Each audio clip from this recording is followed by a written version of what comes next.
जानना चाहते हैं। पहले आप जैसे क्या आपका वर्क है? तो बेसिकली हम लोग वन क्षेत्रपाल हैं, वन परिक्षेत्र अधिकारी के पद पे पदस्थ होते हैं, फॉरेस्ट रेंज ऑफिसर जिनको कहा जाता है।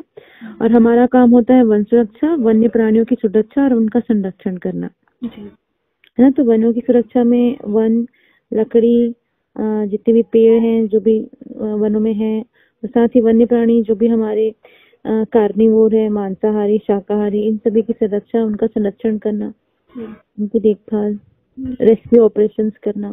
जी। तो अभी तक आपने जैसे आपको कितना टाइम हो गया मैम?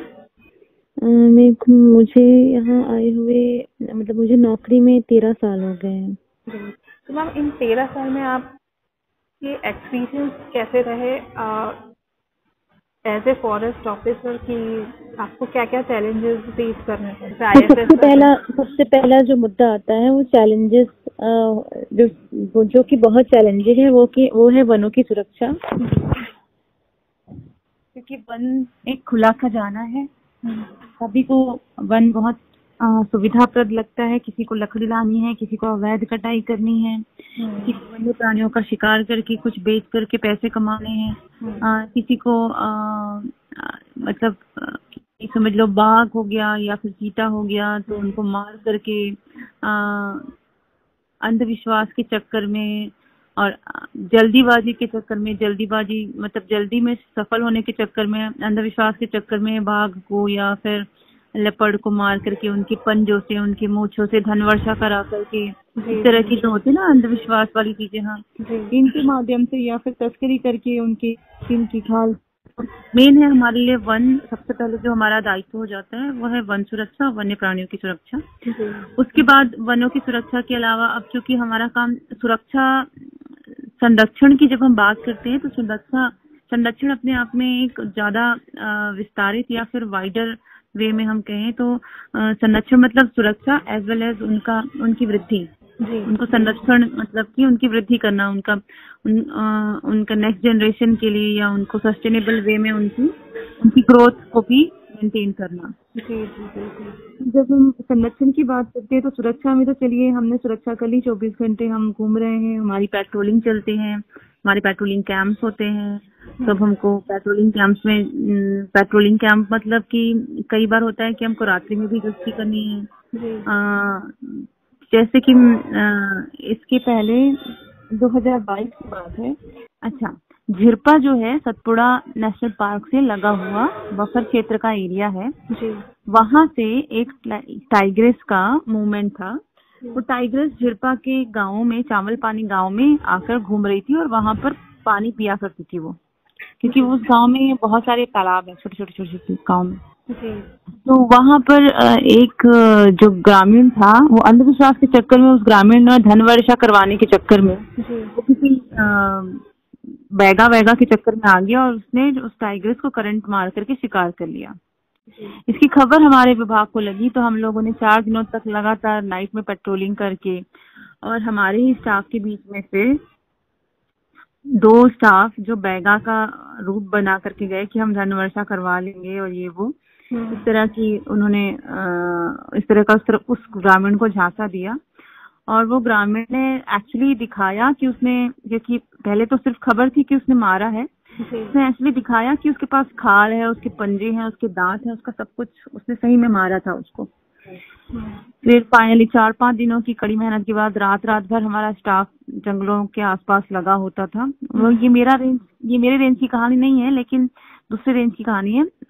खबर हमको थी, मैं हेडक्वार्टर की थी तो मुझे खबर थी, मुखबिर ने मुझे सूचना दी थी। हम लोग रैकी कर रहे थे, 5 दिनों से मैं खुद जाया करती थी और पूरे स्टाफ को लेकर के हम जाते थे। हर दिन हमको चकमा देता था कि आ जाऊंगा और मैं धन वर्षा करवाने के लिए आऊंगा।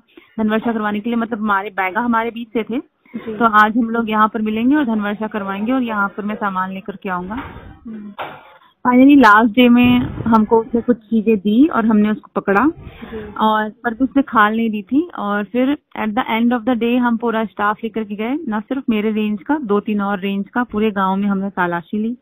तलाशी लेने के बाद वो मुखबिर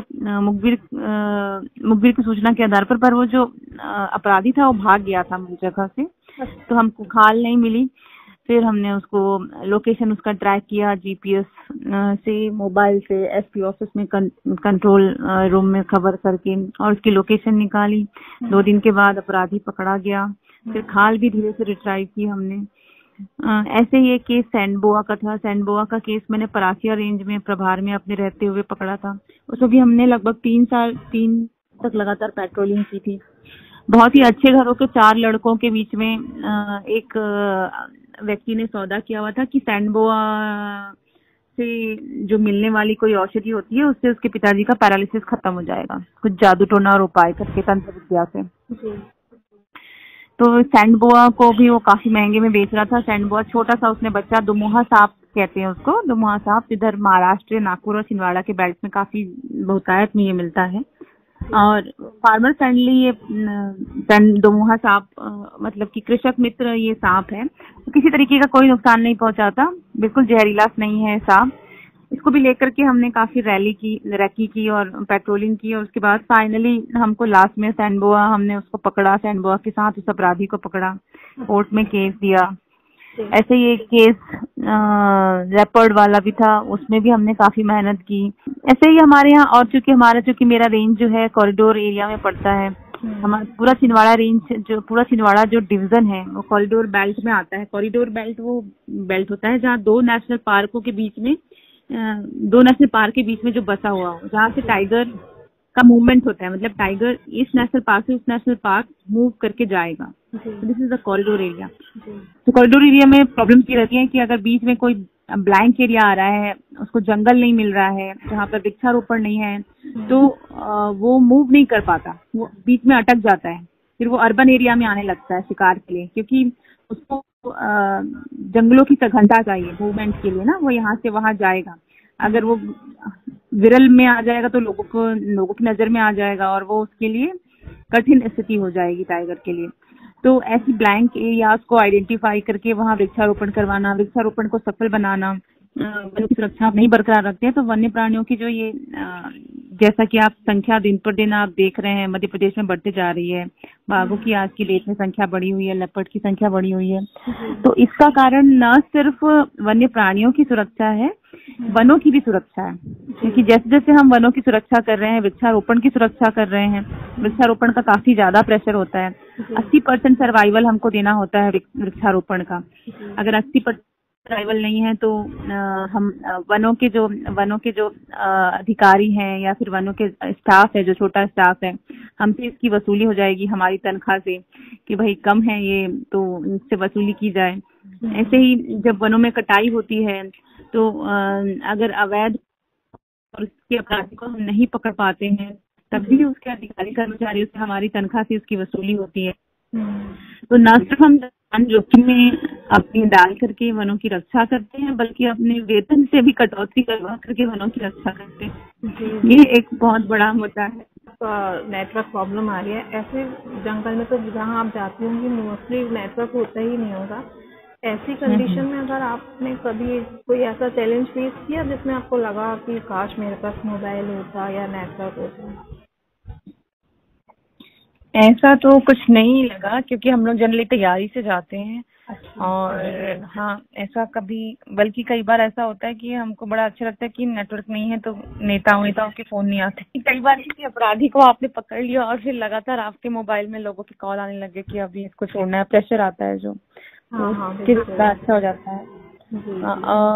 लेकिन जब कभी वन सुरक्षा की बात हो या कोई गाड़ी पास हो रही है और या कोई, तब कई बार होता है कि जैसे कोई रेस्क्यू ऑपरेशन है, रेस्क्यू करते हैं ना, तो रेस्क्यू ऑपरेशन का अचानक से होता है। रेस्क्यू ऑपरेशन मतलब कोई लेपर्ड है कहीं गिर गया है और आप जा रहे हो और आपको खबर आई, या कोई उस समय अगर नेटवर्क ना मिले, और चूंकि उस समय आपको स्टाफ की बहुत जरूरत होती है, उस समय गाँव वाले भी पूरे सपोर्ट में होते हैं क्योंकि उसको रेस्क्यू करना होता है।